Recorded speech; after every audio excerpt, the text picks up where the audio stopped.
Yeah, this is part 3. Right. Sorry about the lighting in here, it's a bit dodgy. But anyway, at least you can hear my voice and sort of see my face.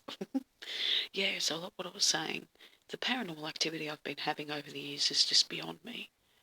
Because that day when I predicted Heath Ledger's death, right, I didn't predict it only. My dad predicted it too. We both did at the same damn time while we were watching Oprah Winfrey, where he's with all the other cast members that starred in Brokeback Mountain. Yeah. As soon as I saw Heath, I got a feeling of dread. When I get this overwhelming feeling of dread, a sinking feeling, I know the person's going to die. My dad had the same feeling at the same time. And I knew Daddy's going to die. And there's nothing I can do. There was nothing me and my dad can do about it, because in real life, me and Heath aren't friends. We don't know each other at all from a bar of soap. But I predicted it. 6 months later, he died. And that's no lie. And on the day he died, he started to come to me. Full-bodied apparitions in my room. Yep. One time he was on my bed with his legs crossed at the old house where I used to live, and he was watching TV. Then I had another one of him in my scrying mirror looking at me. I caught him looking at me. When I was in the middle of cleaning and sorting out my room, he was watching me through the scrying mirror. And when I turned around, I had a funny feeling I was being watched. I turned around and I saw him. He went like that, and I went at the same time.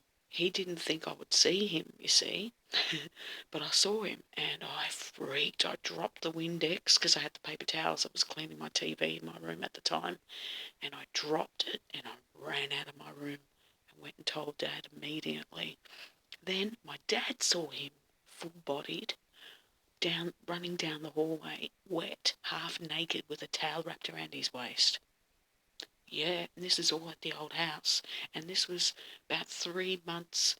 All of this happened within a 3 or 4 month period after he died. He was with me all the time. He would even talk to me while I'm trying to sleep. I can hear him talking, his voice, talking to me.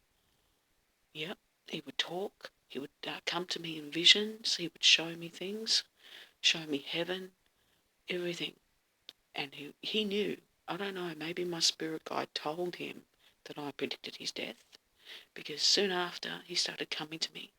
And the weird thing about it was, on the day that he died, guess what I was hearing in one ear, and guess what I was hearing in another ear, all night, all day, from the time we found out on the news that he died.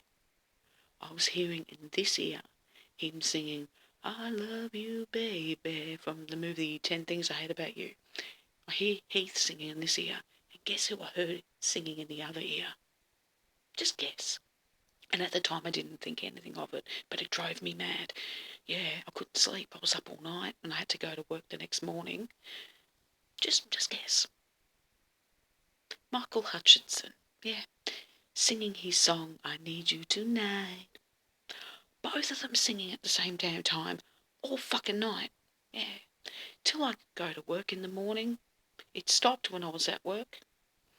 And I had a funny feeling I was being watched while I'm working in my aisle, doing the face up, and that's to do with stock and stuff. While I'm doing that, I had a funny, eerie feeling I'm being watched. I turn around and who do I see looking at me? Right at the end of the aisle, there was a magazine with a picture of Heath Ledger's face on it. And I freaked. Every hair stood up, and I knew that was a sign. Something told me, after work I'm going to buy the magazine and go home and read it. Yeah. After I finish work, I go home, start reading the magazine. About halfway through, there was an article of Michael Hutchinson's mum talking about Heath Ledger and how, who she was like reaching out to Heath Ledger's mum and saying how sad it is that, Michael Hutchinson died on the same, Heath Ledger died on Michael Hutchinson's birthday. And every hair stood up on end when I read that, and I dropped the magazine. I thought, that's why I was hearing Michael Hutchinson singing in one ear and Heath singing in the other. Explain that one then. How weird was that? You tell me, how fucking weird was that? Yeah. Heath Ledger, the last time he came to me was 2012. He came to my father in a vision and had a conversation with him, and he said, "Oh, tell Clara something." He said something to my dad in a vision, but sadly, when my dad woke up from that vision, he couldn't remember the message that Heath wanted to pass on to me, because at the time I was awake. You see, I wasn't sleeping, so Heath couldn't come to me. My dad was sleeping, so he came to my dad instead to pass on the message. That's no lie. My dad can tell you guys that. That is no lie. I don't know, me and Heath have got a weird connection. We've always had that. I've got a funny feeling, even when in visions he would come to me and we would talk, he, I have this past life feeling with him. It's like I know for a fact he's had 7 past lives. He was a Native American Indian in one of his past lives. And I feel like I know him. Like I've known him before in a previous life. I've got a funny feeling, So me and him are connected in a very strange way. And Michael, for him, he's come to me now 3 times over the years. He will just come to me and talk, have a catch-up chat. Yeah, really weird stuff. But the main spirit that's come to me the most is Heath Ledger. And he will come to me full-bodied in my room. One time, and I'll tell you this, it happened on the 3rd day after his passing. I'm laying down in bed, I'm wide awake, and I've got a candle lit. And as I'm looking at the candle flame, all of a sudden, I'm seeing a mist forming, and I just shot up. I sat up a little bit, and I'm watching it, and it formed, and it was Heath Ledger kneeling down, looking into the candle. Then he turned and looked at me and smiled, and then he faded away, and every hair stood up, and I said, "Oh, Heath, oh," and he faded. He appeared full-bodied while I'm wide awake, looking into my candle. It was a pink candle that I lit, and it was the only candle I had at the time. And yeah, he was looking into it. And then he turned, looked at me, smiled, and I'll never forget it. I've written it down in my diaries. Every paranormal event, I've written it down, and I remember everything. I have not forgotten everything. Like, I haven't forgotten any of it. I remember it like it's happened yesterday. Oh, so much paranormal shit, man. Oh, David Bowie. Now, that was weird. When David Bowie came to me, right? He came to me not alone. He came to me with Jim Morrison. And Jim Morrison's come to me a lot too. I wasn't into Jim Morrison at all for me to even dream of him. I didn't even have any of his CDs. Out of the blue, out of nowhere, he started coming to me, but he wouldn't say a word. He would just look at me, smile, and not say a word. Every time. Like one time I had a vision of him. He appeared sitting in the centre of my room at the old house on the floor with his legs crossed, smoking a cigarette and smiling at me. And I said, "Jim, what are you doing here?" He said nothing. I said, "Jim, speak to me. What are you doing here?" Just smiled. He acknowledged my existence, but he would not fucking say a word. He's come to me now in total. He came to me in the old house twice, and then when I moved here, he came to me another 2 times. So all up, it's been 4 times he's come to me. Michael 3 times, David Bowie twice. First time he came to me was when Jim Morrison was following me in each room, sitting in a corner, in a black chair, sitting in a corner reading a black book. But this black book had no words in it because I got so frustrated with him. I said, "What are you doing here?" Wouldn't say a word. Looked at me.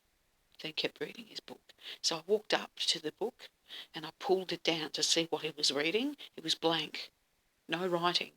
I said, "Jim, look, I don't know why you keep coming to me. Can you please stop coming to me?" if you're not going to say anything, I don't want you coming to me no more. And then all of a sudden, David Bowie walks in and says, Clara, and I turned around, it was David Bowie, and he goes, shh, like that. And I said, David, what are you doing here? He's like, Clara, shh. He said it again. I thought, what the And then I woke up. Explain that one. That was weird. Yeah. And then the final fourth one, I dreamt of something that shocked the fuck out of me and Dad. Oh, you got to hear this one. I had a dream of this elderly woman pouring this black tar stuff all over my front door, and she's saying this weird chant, gibberish. And I'm thinking, what is this woman doing, Dad? And this is what I'm having in this weird dream. Walked up to the window and I spoke to her through the window. I say, excuse me, ma'am, what are you doing here? And what are you doing? She's ignoring me. So I walk out through the front door and I walked right up to her. I said, can you please stop it? What are you doing here? Who are you? And then she starts crying. You're no good for my son. You'll never be good enough. And she's crying. And then she's on her knees. And I'm thinking, and I grabbed her. And I immediately hugged her to try and calm her down. I said, listen, everything's going to be okay. Whose son? She goes, my son. You know who? I said, look. And then I said, look, everything's going to be okay. La, da, da, da, da. She gets up. Then she starts, and she goes, oh, thank you. Thank you. And she turns around. She walks off and then she fades away. Then I got up, turned around, and there's Jim Morrison. And he turns around, runs up to me, grabs me, gives me a big hug, and he finally spoke to me. He said, guess what he said? He says, I can't, he goes, what did he say? I can't believe I finally am speaking to you. That's what he said. I'm so glad to see you, Clara. And I gave him a big hug, and I said, come on in. I'm like, oh my God, you finally spoke to me. Wow, come on in. And he comes in. And then I woke up and I thought, what the fuck? Woke up in the morning, went into my dad's room, made him a cuppa, told him about the dream. And I said, I don't know who this woman is. And my dad goes, oh, why don't you go on Google and type up, who is Jim Morrison's mother? And have a look at the images and you'll see her. And you'll know her name and everything. I said, oh yeah, very good idea, Dad. So I did. Oh, you should have seen me. Oh my God, you should have seen me. I Googled it. I looked at her name. Guess what her name is? Just guess what her name is. Clara. Not Clara. Clara. Yeah. You know why? See, originally when I was born, my grandparents wanted me to be named Clara, but instead they'd changed the spelling and made it Clara. Clicked on images. It was her. It was her. I dropped my mobile phone. Every hair stood up on end. I said, oh my fucking God, Dad, look at this, look at this. I handed it over to him and he went white. He went whiter than he normally is.